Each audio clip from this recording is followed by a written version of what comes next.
Okay, here's the fabrics I've selected for this project. Most Bargellos use at least 10 colors. I'm only going to use 7, but a lot of them have even more than that. And that's usually when you have the repeating cycles of colors. This, we're only going to worry about one cycle of color. So I'm going to start with the darkest and keep going on to the lightest. The background of this quilt is going to be white. And since we're only dealing with one set of strata, we don't have to worry about having tables and marking everything to death. So this is a lot simpler. I picked one accent color, a purple, a lavender, sort of, lighter value of this. And I've got the medium pink and a real pale pink.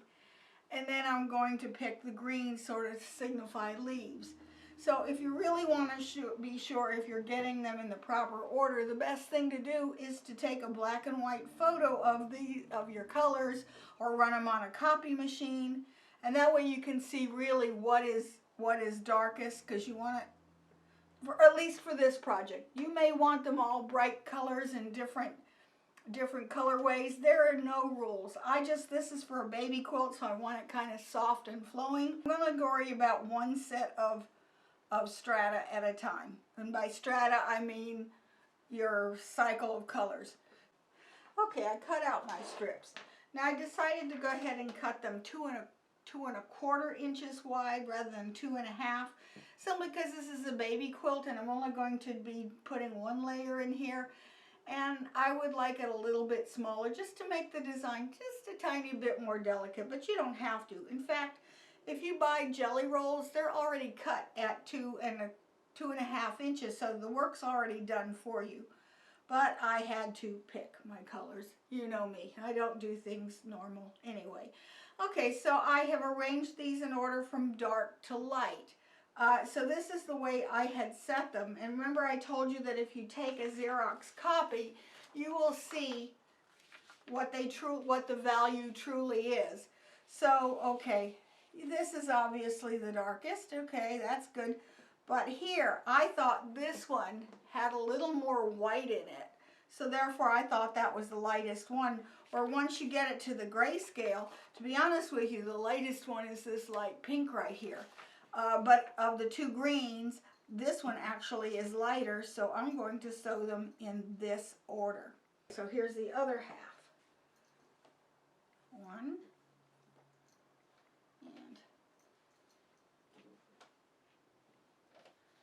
And then this one, I'm just doing it in the opposite. I'm going to tighten these up a little bit just so that they will all fit in the camera.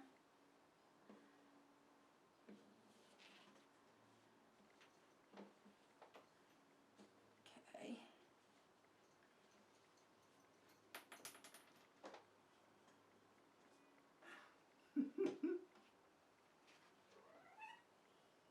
Here comes the bobbin invader. Oh, no, Lily. We're dealing with baby things. I don't want you up here.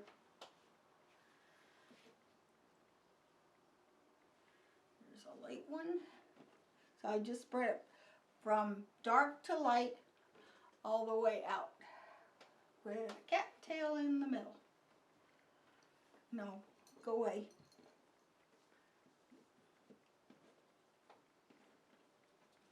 I'm not giving you a bobbin, forget it. And this one on the end.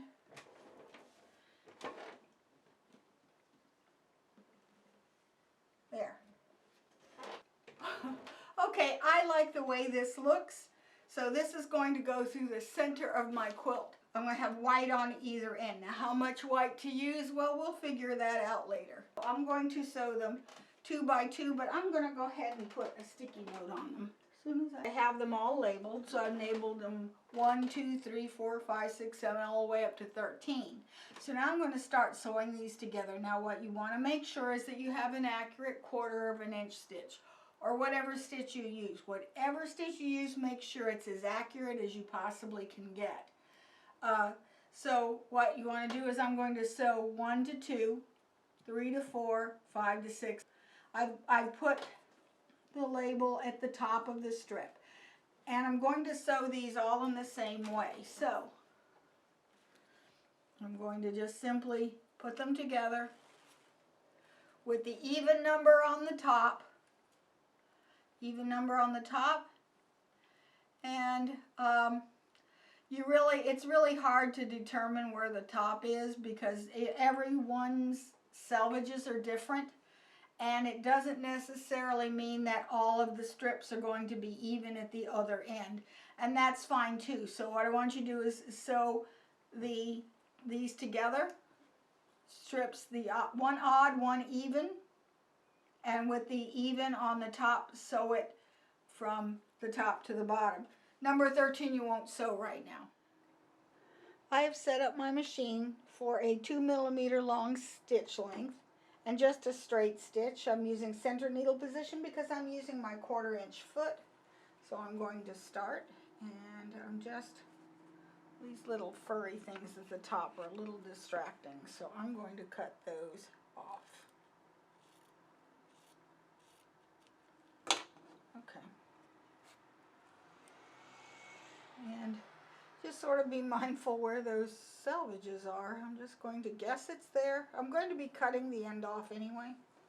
Okay, so now I want this an accurate 1/4 inch, so don't sew like your hair is on fire.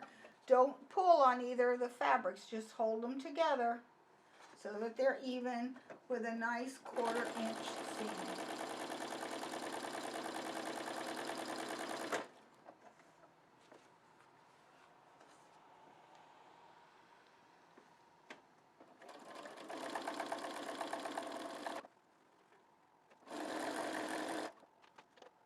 If you're having trouble figuring a 1/4 inch seam, these little sticky notes are actually very handy. Pull the bottom off, because I can just set this right here, the side of the foot, and that will help me to guide it. So the first thing I'm going to do is I'm going to set my seam by just pressing the seam closed. Going to open it up, and I want to press towards that the even number, and then I will hit it with the iron, finger press it, and hit it with the iron. There. So now it's nice and pressed flat. And I'm going to do that for all 6 sets. Okay, now I have pressed all of them. So I have 1 and 2, 3 and 4. So now I'm going to be putting 3 and 4 together. I'm going to move this pin out of the way, because now 3 goes on top of 4. Now I am going to, this row, I'm going to pin because I want to sew it from the other side. Why I started at this end before where the numbers are. I want to start at the other end this time because this will help eliminate some of the stretching that goes on when you sew all the strips in one direction. Now if you're sewing with either a walking foot or an even feed foot, you really don't have to do this, but I'm going to pin it from this side. And yeah, I believe in pins. I'll pin it all the way to the other end.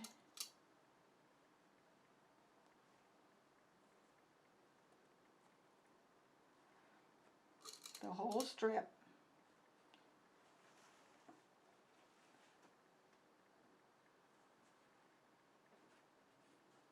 And we always have to line it up from this one end because these strips are all different lengths. So you can't depend on going to the other side because then you'll have 2 sides completely out of whack. One side is going to be out of whack, and that's fine. I'm ready for it.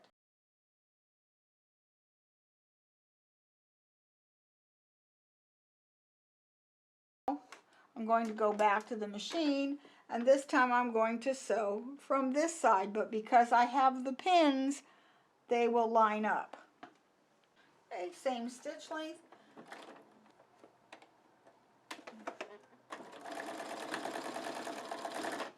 And I want to make sure these are even, so I'm going to check them. Move the pin as I come to it. Make sure that these are all even. Or reach in there, make sure that they're even. Don't pull it, just let this guide it.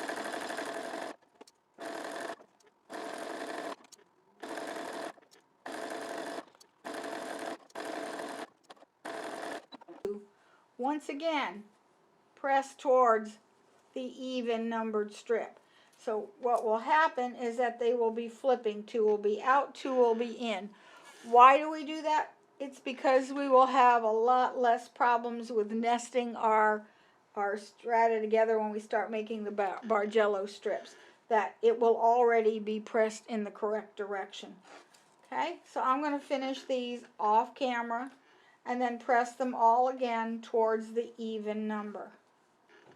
Okay, this third pass of sewing your strips, I'm going to start 1, 2, 3, 4, 5, 6, 7, 8, put this on top, and this time we're going to start back at the top again and just sew them. And this time I don't have to pin them, because I know they're going to be pretty even.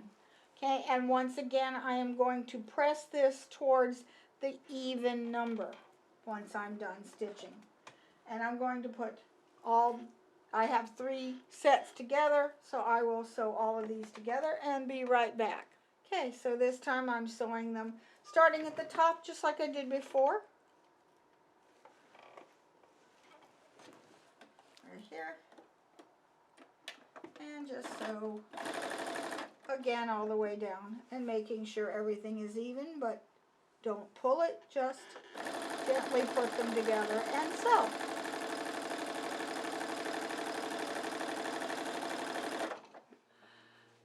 Okay, now I've got my strata together.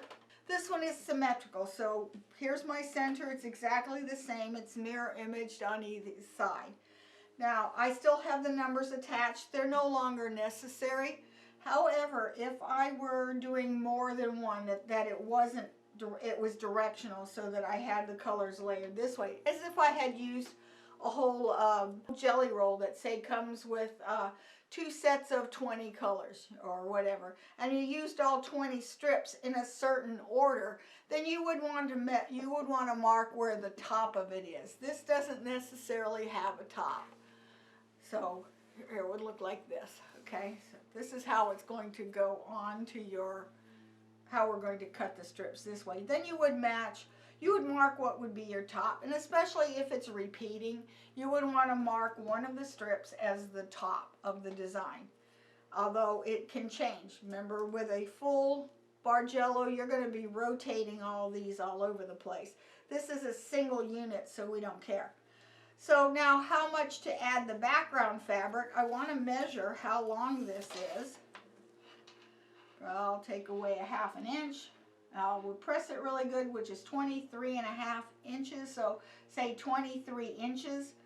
So if I want to, say, make a 60-inch long quilt, so I need to add another 37 inches to this quilt in order to make it 60 inches, and I'll probably round that up to 38 inches. So what I'm going to do is I'm going to cut background fabric piece long, that's 38 inches long, and I am going to seam it here and seam it here to sew it into one big long tube, and I'll be right back and I'll show you that. I left these numbers on here, but I'm going to be taking them off. If my quilt were not symmetrical, in other words, this is the same as it is this way, it's mirror image, so it doesn't matter whether I put it on upside down, here's an upside down, it's all going to be the same, so I really don't need these markings anymore. But if this were not symmetrical, or if it's a repeat, then you would want to keep the numbers sort of at least stitched on here for a little bit longer. Okay, and I'm going to go ahead and sew the background fabric piece of 38 inches long, or 38 inches wide, selvage to selvage, and then that will give me my entire quilt length. Okay, I have my background sewn to the strata here, and you see it's all white on the background. So I've folded into a tube, gave it a really good nice press with some spray starch, everything matched up. I folded it in half one way, then I folded it in half again just to make it easier to cut, and now it's ready to cut into strips. So let me show you guys something here. Let's see if I can get a good picture of it here. We had always talked about why you don't use the selvages, because I want you to take a look at this selvage here. Okay, here's the selvage edge, And remember, we always talk about why you don't use your selvages. It's made with different fibers on the end of the fabric. And I have always washed all my fabrics. And even if you don't, but especially if you wash it, why you don't use it is because the selvage threads here shrink at a different rate. Look over here. I just slid it and then pressed it. And look at this. I'm getting nearly 1/8 of an inch every 4 inches to where that fabric is spread apart. So that's why you don't want to use the selvage. Doesn't mean you have to sew with it, but if you use it to sew with, always slash it and press it. So at least it's the same length this way. Okay, so now I've taken these and I have just simply folded them in half lengthwise, because the first thing I'm going to do is I'm going to cut off all of the selvages on one side. And I usually cut from one side as I go along. So I would take my rotary cutter, and I'm usually find the lowest spot, which I believe is like right here. What I like to do is I like to take a square of some sort. Okay, I'm going to put the square with a line right along the fold, or at least, and then double check it that wherever I have a seam line, I've got a straight line going all the way across. Then I'm going to use this to find the shortest spot, and that's going to be somewhere around here. Okay, so let me match that up here, scoot it down. I'm using this line right here. And you can check it along several lines, because then you'll know if your fabric is straight or not. And then I'm just going to cut this end off and start cutting from there. Okay, now what makes the Bargello work, how it makes the pattern, is that it has different widths of fabric.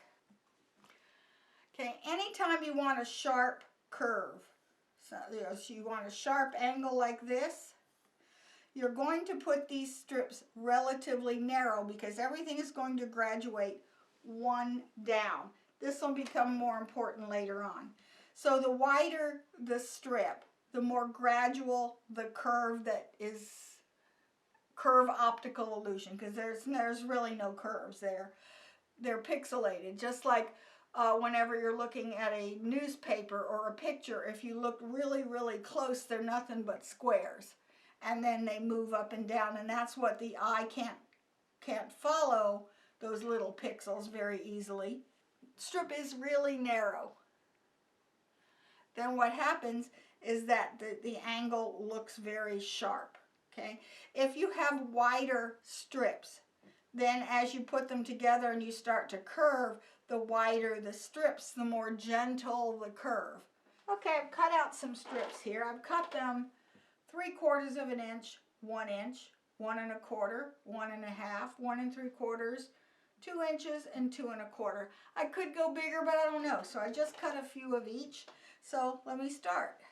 Okay, I like to start with the bottom peak. So that's usually, so when you open this up, I have a little piece of white at the top and a longer piece of white at the bottom, but I don't care about the white right now. Okay, so I usually will start, in fact, I'm just going to leave them in half for now, till I go to a design wall. And we'll talk a minute about how to design your own design wall. Okay, I'm just going to work with half of it right now. So now I want to do that bottom peak, which is rather sharp. So I match them up, and this would be in the middle. So I'm going to move this one up a whole patch, and move this one up a whole patch. And see, now we start to get this line going on. That's the peak. Then I'll take the next widest one, and I'm going to go up another hole on either side of it. Okay, now you can see especially if you look at the dark color, then you see that shape starting to take effect. Okay, I'll keep this one aside for now.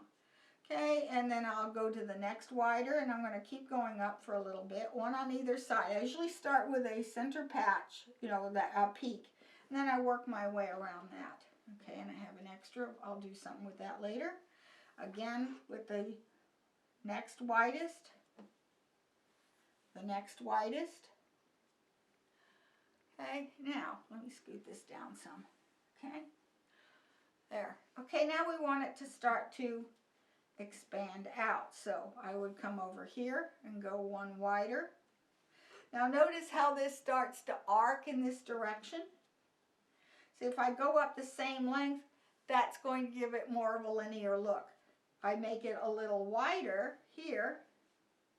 There, I've got that curve continuing here. And then the widest here. And now, see now how that gives you a gentle curve where this is more angular? So now if I want this to start coming down gently, okay, for the gentle curve at the top, I can either cut a much wider one or just put two together evenly, then come down incrementally, come down a little bit. See now I'm getting that gentler curve coming down. See? And see now that creates our Bargello. And again, you could keep coming down further and further or start moving up on the other side. And then I'll decide. Usually I'll probably put a few more on this side, but let's do this in the design wall. So now, yes, you can create, it helps to have a design wall. You don't have to have one. If you've got a cutting table or a dining room table, that should suffice. You don't really need a whole lot of room with this technique. If you have a full Bargello, like with the charts and the gradations going up and down and every which way and rolling and intertwining, you need a chart for that, and I'm not willing to go through that much trouble for a quilt, especially. Okay, I transferred everything so far to the design wall. I've just opened up the strip. They're just folded. They are not cut yet at this point until I'm done deciding how I want this Bargello part to look. So as you see, as the strips are narrow, the angles are steeper, and then over here on this right side, right there, then you'll see that the angles are more gradual. Looking at this, and it's actually nice to look at it from the eyes of a camera because I can sort of step away from it, and I see on that left-hand side that downward angle on the far left-hand side is too angular for me. I would like to be more gradual because that's going to be the left side of the quilt. And I think what I'm going to do is take that third strip and make that about 2.5 inches wide. And then I will take it and then just drop off that last piece so that it now gives you a gradual curve at the top, goes steeply down, steeply up, and then gradually around, and then I'll keep designing as I go along. So actually, let me go ahead and pause and let's get this left side of the quilt how I want it to look before we start sewing it together. Okay, I think that looks so much better. So next, now I'm ready to start because I've got too many strips and I'm going to get real confused here if I do too many more. So what I'm going to do is I'm going to measure the distance from here, which is the very top of the green, to the bottom of the green. And so I need to measure that distance because now I have to decide where do I want this Bargello section to be in the quilt. Do I want it to be near the top? Do I want it to be in the center? Do I want it to be near the bottom? That's a decision you sort of have to make now. So I think I'm going to leave it in the center because I'm going to put applique hearts in here and some little flowers. Every time there's negative space, I'm going to put some applique pieces in there because it is a baby quilt. So I'm going to go ahead and measure it, and it's 38 inches between here and here. So that makes it 19 inches. So I come here 19 inches from this top, measure down, or here 19 measure top to the center to 19 inches, which comes to about the middle, or I'm just going to pick the middle of this pink. So now what I'm going to do is I am going to draw a line or put a pin halfway through this particular section, because remember all these line up. Think? Yeah, they do. I'm not caring which one it is, so I'm coming over here to halfway and I'm going to mark the center of every single block all the way across of what I have so far, okay? And probably on the back of it, I'm going to mark it with a friction pen so that I don't lose it after, I take it off the board. If I can't find it, I can always find the center of the strip. Now that's going to be the center of this is going to be the center of the quilt. Okay, so I'm going to go ahead and mark all those first.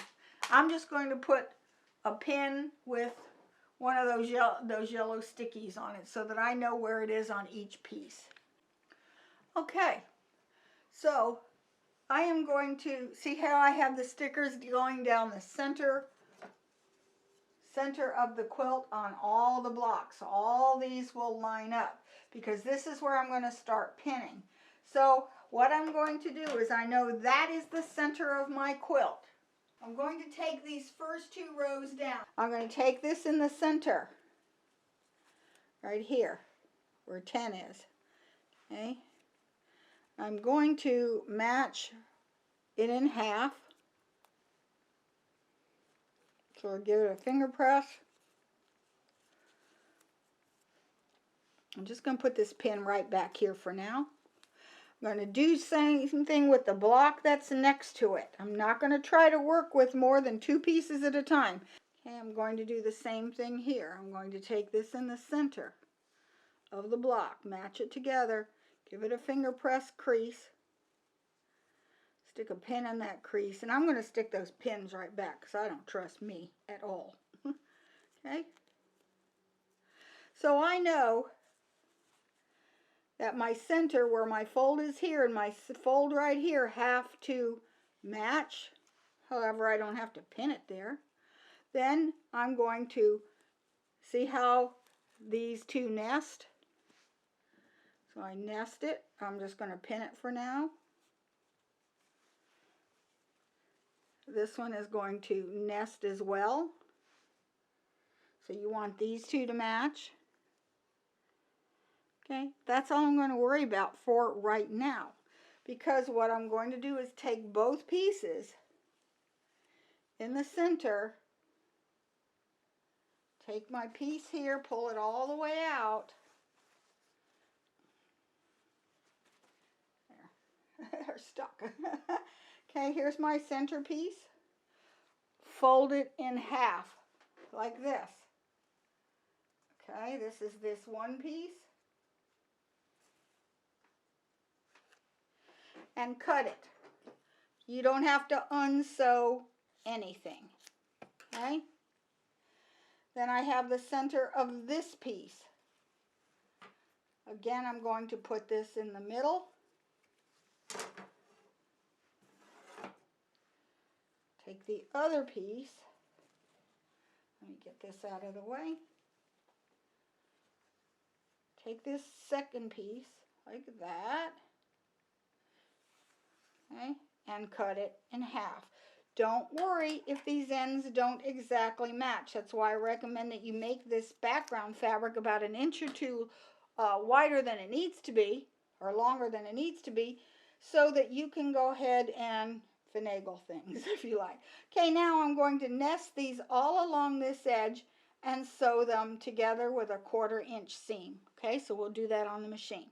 Okay, I know that this is going to be my rightmost side, the top right of my quilt. So I have one of these fancy little pins with these little doodads on it, and I'm just going to simply safety pin that to the upper left-hand corner of one of these pieces. And I'm going to leave it there because I know if I ever try to sew against a safety pin, I know I'm not sewing in the right place. I got things backwards somewhere, so I better go figure it out. Okay, so I'm going to just pin them together. You don't have to, but I'm a big pinner, so it's okay if you pin. Okay, and then I'm already at the top, so I might pin that one just to keep it in place. Okay. Okay, and then I'm going to pull these straight, and they should be about even.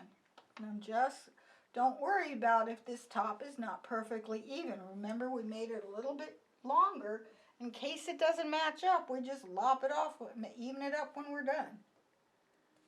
So it always helps to make it just a little bit longer than you need it. Okay? And see, they're off a little bit. I don't care. It's all right. Close enough. Do the same thing towards the bottom. So that was the top. Here's the bottom. Same thing. Match these up so that they nest.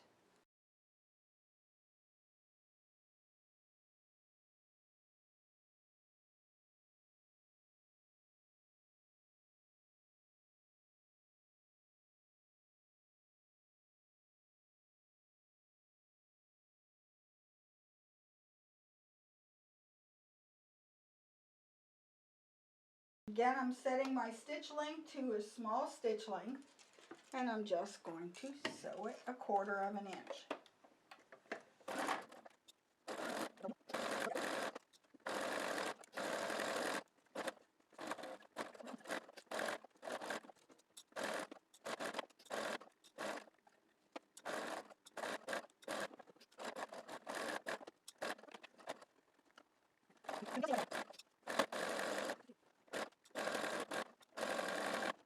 In case you noticed that it seemed like the machine was having a little trouble here and there, guess what that is?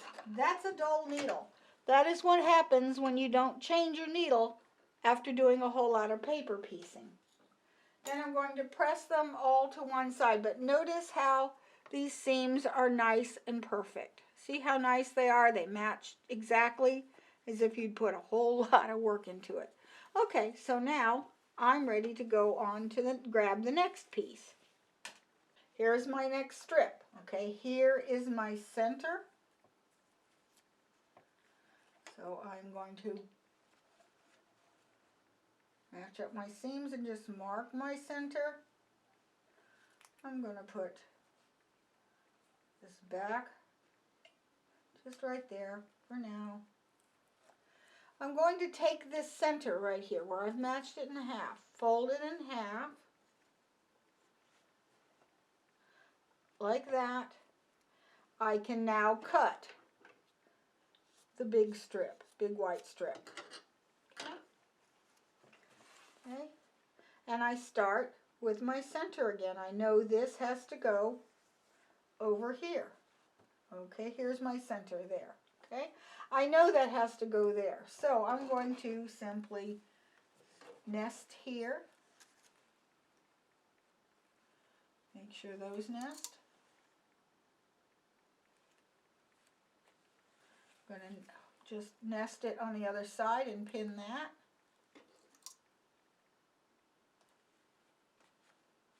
Okay. Now I'm going to just come down to the end, because I'm going to nest them as they go along. The last one that has to nest is right here. The two greens. And I'm going to evenly pin them to the end. Don't stretch, even if you have to just lay it flat on the table, that's fine too.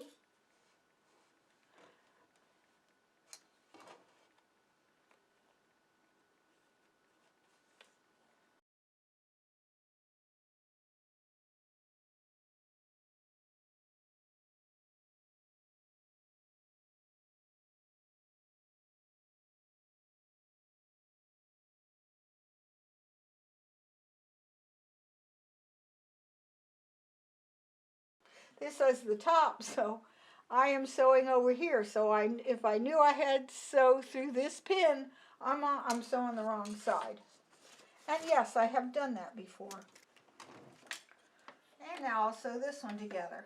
I'm going to continue sewing these, each strip, as I come along. I'll probably stop as I match the next strip up, but I'm going to go ahead and just stitch off camera. Okay, time for the next strip. So here I pulled it down. Take my center. I'll just put the pin there for now. Fold it in half. And then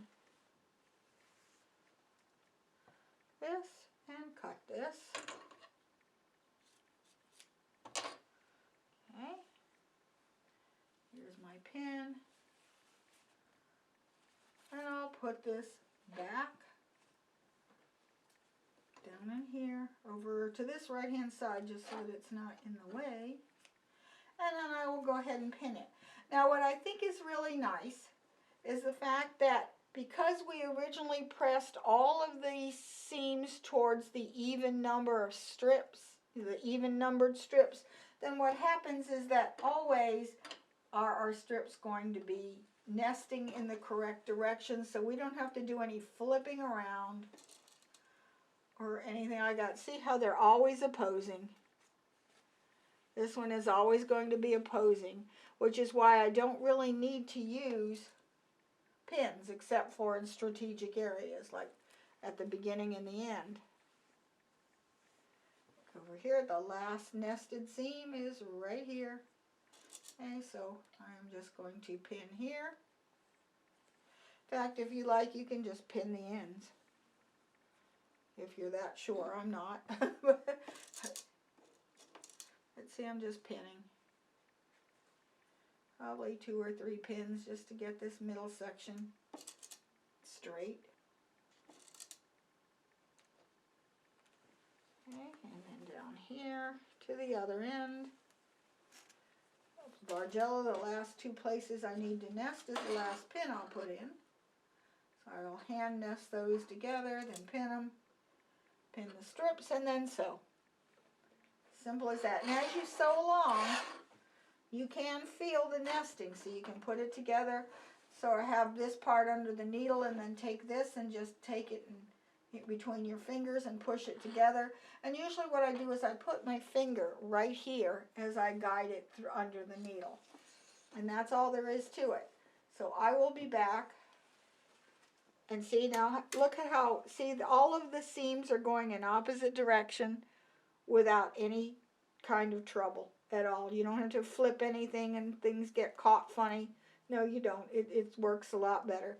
And a lot of times, remember just before I put all my strips and started to subcut the strips, I spray starched everything and made it nice and flat. And that will make sure that it's a lot harder to get these to flip under the needle, which happens. Okay, I'll be back after I sew the rest together. Okay, here's where we left off last time. I sewed that panel together.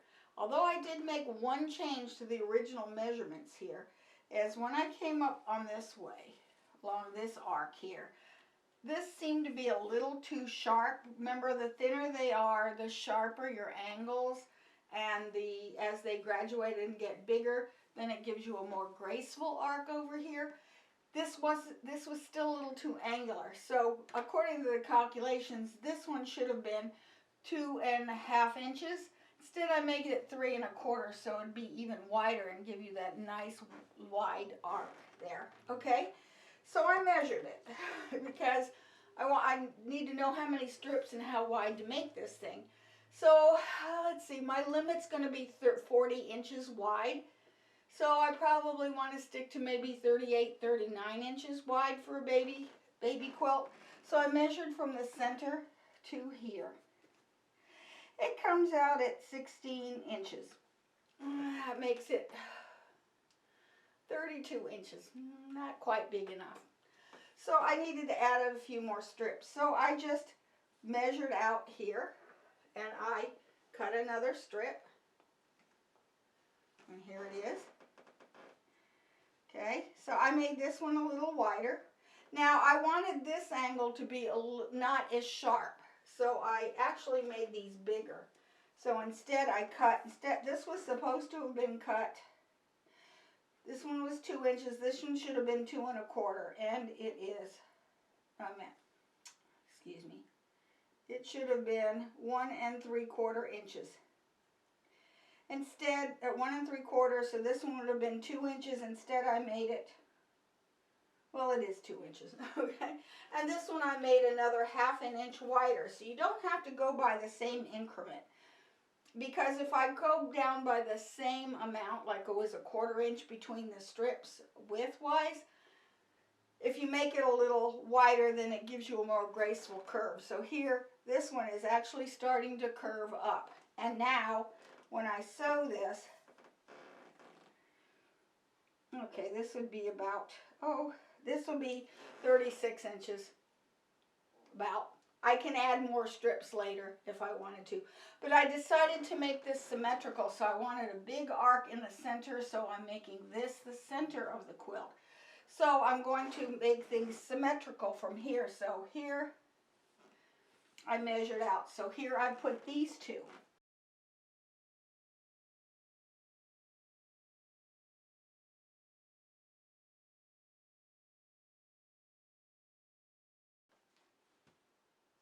There we go. And see, now it's going to, and then I have a few more that don't fit on this wall. So now notice this looks a little bit longer because these are not seamed yet. So I'm going to put these little strips in the center all along here, and then continue to sew the strips together. I will put the dimensions of what I cut these strips in the description below. This is your quilt. It's your design. The fun part about this is that there's no set pattern. You do pretty much what you like. And what I like about this is that it gives you permission to play with the strips without having all those charts. Oh my God, I could not stand all those charts for the regular Bargello. Then I've got 2 more rows to put on. Okay, this one is all finished now.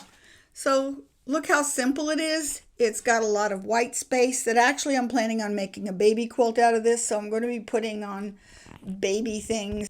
To me, the way it turned out, and it wasn't really planned, but it sort of looks like arches in a throne room. So I've changed this from doing hearts and flower appliques all over this baby quilt. I'm going to make this a princess quilt since it's for a little girl. And I'm going to put unicorns and crowns and castles and dragons and all kinds of things that deal with a fairy tale land. So I hope you like this project. If you have any questions, let me know. Send me an email at waltzquilt@yahoo.com and I'll be happy to send you any help that I can or clarify any questions. So thank you for watching. Please don't forget to like, subscribe, and hit the notification bell for further designs. Watch this video later on where hopefully I will have it already embellished with the embroideries and appliques and already quilted, and I'll show you the finished product. Okay, bye.